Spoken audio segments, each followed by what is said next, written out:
যাবে সেই জাল তুলতে। তো ও সব সময় মুডি থাকে, আর হাতে একটা কাশি রয়েছে।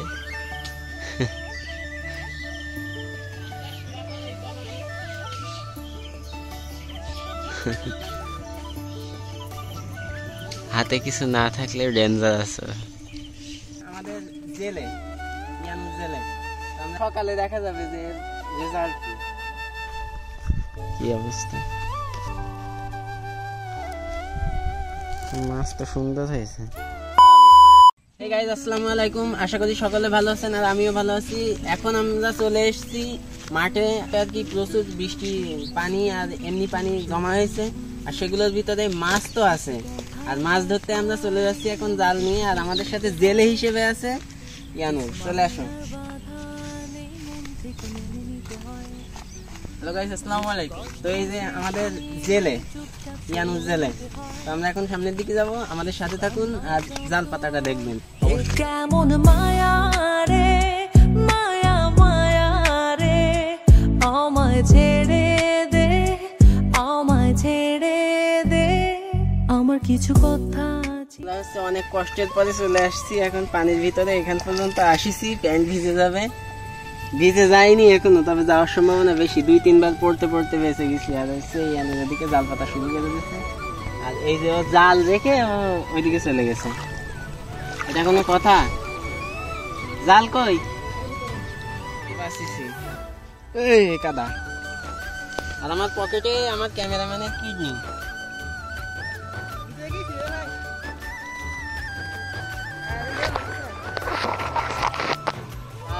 এটা হচ্ছে 15-20, এটা হচ্ছে 20 জাল আর কি যেটা বলে।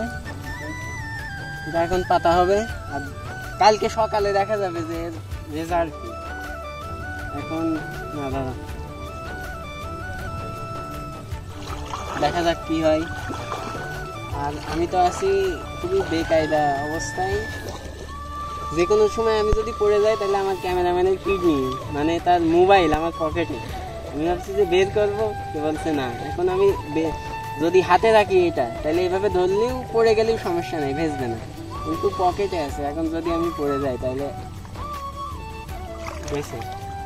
এখানেই আর কি। ওই যে সামনের যে সাদা জায়গাটা ওর ওই পাশে আছে, ওখান থেকে বর্ডার আর কি ইন্ডিয়ার।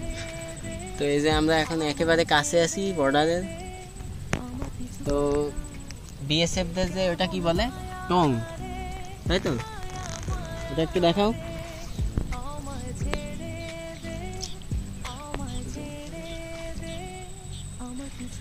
তো ওই যে যেটা দেখতে পাচ্ছেন ওটা হচ্ছে বিএসএফদের টং।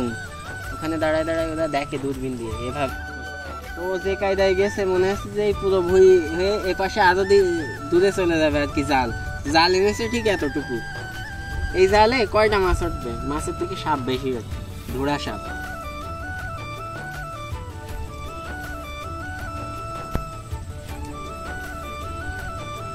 দেখতে পাচ্ছেন এটা হচ্ছে, আমি আলের উপরে আছি। আলটা ঠিক এতটুকু সরু।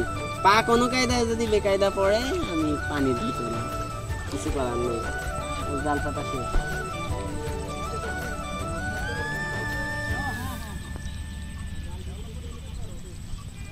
জাল টান টান করে দিছিস তো?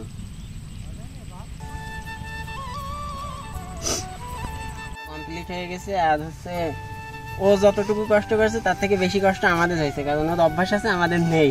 তো আমরা জাল পাতা দেখতে গেছি। কাল সকাল 6টায় আসবে জাল উঠাতে। আমি আসতে পারবো কিনা জানি না, আর দেখা যাবে কিনা তাও জানি না। এখন ও পাশে সূর্য অস্ত হচ্ছে, খুব সুন্দর একটা শেপে আছে সূর্য, তো দেখতে পারেন। আর ওটা ঠিক কিন্তু ওই যে বিএসএফদের টোং বললাম না, ওই জাতীয় কোনো কিছু টাওয়ার একটা, তো ওইটার পেছনে অনেক সুন্দর দেখাচ্ছে। ফোনে হয়তো বা বোঝা যাচ্ছে না, তারপরে একটু চেষ্টা করে দেখছি হয় কিনা। তো হ্যাঁ, এই যে দেখা যাচ্ছে এখন অনেক সুন্দর, কিন্তু হচ্ছে কিন্তু কি কিছুই না। তো ওই যে ইয়ানুর আসছে, এখন আমাদের নিয়ে যাবে সেই জাল তুলতে। তো ও সব সময় মুডি থাকে, আর হাতে একটা কাশি রয়েছে।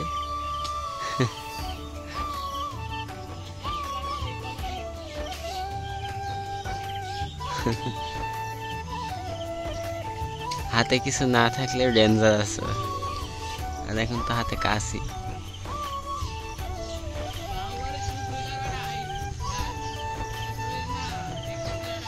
এখন চারদিকে ফাঁকা আছে।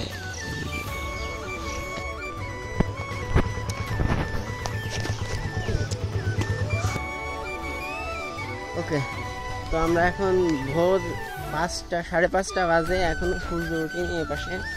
আর আমরা চলে আসছি সেই যে জাল পাচ্ছিলাম ওটা ওঠাতে। তো এই যে সামনে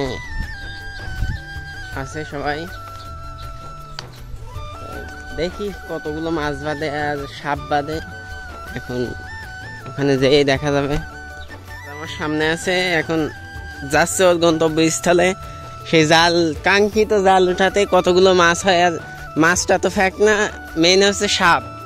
সাপ বাঁধে কয়টা সেটা দেখতে হবে। আচ্ছা, সাপ ওর নাকি বেশি হয়। ও জাল এনেছে 20 জাল, ওইটাই সাপ বেশি বাঁধে। তো দেখা যাক কি অবস্থা হয়, আগে জাল উঠায় আনুক, তারপরে দেখাচ্ছি বাকি। আর এপাশে এদিকে সূর্য হালকা হালকা দেখা গেছে, এখন মেঘ কিনা বলা যাচ্ছে না। তারপরে উঠুক, তারপর দেখা যাবে কোন পর্যায়ে যে ওঠে। ওই যে আমাদের জেলে আস্তে আস্তে হেঁটে হেঁটে আসছে। এখন কতগুলো মাছ আর কতগুলো সাপ বেঁধেছে এসে প্যাকেট থেকে নামালে বোঝা যাবে। আমরা এখন ওইদিকে একটা সেরকম একটা জায়গায় যেয়ে তারপরে দেখি জালটা নামে। আরে সাপ বাঁধিনি, শুধু মাছ। কতগুলো?